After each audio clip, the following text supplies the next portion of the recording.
अस्सलामुअलैकुम नाज़रीन, प्यारे नींबू ये आज के एपिसोड में दिखाया गया। अबान और निम्रा का बेटा जब घर आ जाता है तो सब बहुत ज्यादा खुश होते हैं, मगर रोशनी बेगम बिल्कुल भी खुश नहीं होती और नई तरकीबें लगाना शुरू कर देती है कि अब वो किस तरह इस बच्चे की जान लेगी या इसे इस घर से बाहर निकालेगी। निम्रा और अबान की जिंदगी तो मुकम्मल हो जाती है इस बच्चे के बाद। निम्रा बहुत ज्यादा खुश होती है अपने बेटे को देखकर और अबान भी अब सेहतयाब होने लगा था, लेकिन इनकी खुशी कितनी देर टिकी रहेगी ये तो अगली चाल पर डिपेंड करता है जो रोशनी अब खेलने वाली है इस मासूम बच्चे के खिलाफ। निम्रा और अबान उसे उसकी दादी के पास लेकर जाते हैं अपने बेटे को और उससे कहते हैं कि वो इसके लिए अच्छा सा नाम सजेस्ट कर दे। जब वो नाम रख रही होती है तो अजीब अजीब मुंह बनाकर रोशनी उन्हें देख रही होती है, क्योंकि उसे बहुत ज्यादा गरूर था कि वो जल्दी इन सब की खुशियों के ऊपर पानी फेरने वाली है। रीना बेगम इस बच्चे का नाम शायान रखती है। रीना बेगम जब दूसरे दिन ऑफिस जाती है तो उसे पता चलता है कि 1 साल से कंपनी बहुत ज्यादा लॉस में जा रही है और लॉस में जाने की वजह भी इन सबको मालूम नहीं हो रही है अभी तक। दूसरी तरफ रोशनी ने अपने मंसूबे में अपनी बहू को भी साथ मिला लिया होता है। अब वो बैठ कर डिस्कस कर रहे होते हैं कि उन्हें पता चलता है कि निम्रा ने उनकी सारी बातें सुन रही है। अब रोशनी उठ खड़ी होती है और निम्रा को डराने धमकाने लगती है कि मैं बहुत जल्द तुम्हें इस घर से चलता करने वाली हूँ, और दोनों वहाँ से चली जाती है सास बहू। इसके बाद वो पहुंच जाती है रीना के लीगल वकील के पास और वहां जाकर पेपर तैयार करवाते हैं जिस पर सिर्फ और सिर्फ एक साइन करवाना था रीना का और तमाम कुछ इन लोगों के नाम हो जाना था, और रीना बेचारी तो रोड पर ही आ जाएगी इस सब के बाद। ये माँ बेटा बहुत ज्यादा खुश होते हैं। अबान को उसकी माँ ट्रस्ट में जाने के लिए इजाजत दे देती है। वो अपनी माँ से मिलता है और बहुत ज्यादा खुश होता है, दुआएं लेता है। मगर जब वो अपनी रोशनी मॉम के पास जाता है और उनसे कहता है कि उन्हें सिर्फ उनकी दुआओं की जरूरत है, तो वो उसे डराने ही लगती है कि तुम अभी बेबी हो, मैं नहीं चाहती कि तुम अभी घर से बाहर निकलो। जिस पर अबान कहता है कि अब वो बड़ा हो गया है, वो संभाल सकता है ये सब कुछ।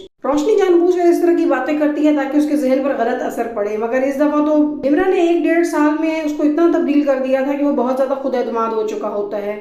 रोशनी जो पेपर्स अपने शौहर से भी छुपाती है, जो उससे मालूम करने की कोशिश करता है, वो उसे बेइज्जत करके भी चुप करवा देती है कि मैं तुम्हें नहीं बताना चाहती ये पेपर किस चीज के हैं। अबान ऑफिस जाने के लिए तैयार हो रहा होता है कि रोशनी बेगम फिर से वही हरकत करती है जो वो इतने सालों से करती आ रही थी। वो दही में कुछ मिलाकर ला रही होती है कि नौकरानी उससे कहती है कि अगर वहां पर इसे दौरा पड़ गया, घर में तो हम सब संभाल लेते थे, जब ये चीजें तोड़ता था ये दवा खाने के बाद, यही सब कुछ जब ये ऑफिस में करेगा तो क्या होगा। ये तमाम बात निम्रा सुन लेती है और निम्रा परेशान हो जाती है कि अब वो किस तरह इन लोगों को रोके। रोशनी बहुत ज्यादा खुश होती है और उछलती कूदती दही लेकर पहुंच जाती है, मगर निम्रा भी बहुत चालाक हो चुकी थी। अब इन तमाम लोगों से लड़ते हुए वो फौरन से शायान के रोने का बहाना करके वहां से निकलने की कोशिश करती है और जानबूझकर हाथ मारकर दही का प्याला जमीन पर गिरा देती है, जिससे तमाम दही जमीन पर गिर जाता है।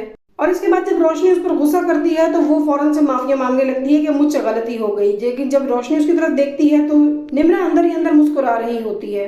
इस तरह अबान बच जाता है वो दही खाने से। अबान अपने अबान ट्रस्ट में पहुंच जाता है, वहां बच्चों से मिलता है और उसके बाद उनको ताकीद करता है कि जल्द अज जल्द यहाँ म्यूजिक टीचर का बंदोबस्त किया जाए। इसके बाद वो तमाम हॉस्टल को विजिट करता है और बहुत ज्यादा पुरअतमाद नजर आ रहा था। रोशनी पहुंच जाती है निम्रा के पास और उसे डराने धमकाने लगती है कि तुम क्या समझती हो तुम जीत जाओगी, ऐसा कभी नहीं हो सकता, मैं तुम्हारी जीत कभी नहीं होने दूंगी और मैं ऐसे हालात पैदा कर दूंगी कि अबान खुद तुम्हें इस घर से धक्के देकर बाहर निकालेगा, तुम मेरी प्लानिंग के दरमियान में नहीं आ सकती। लेकिन अब निम्रा भी खामोश नहीं रहती और कह देती है मैं अपने शौहर और बच्चे की हिफाजत करना बहुत अच्छे तरीके से जानती हूँ। नाज़रीन, आपको आज की किस कैसी लगी अपनी राय कमेंट बॉक्स में जरूर बताइएगा। वीडियो को लाइक, चैनल को सब्सक्राइब करना ना भूलें। Thank you.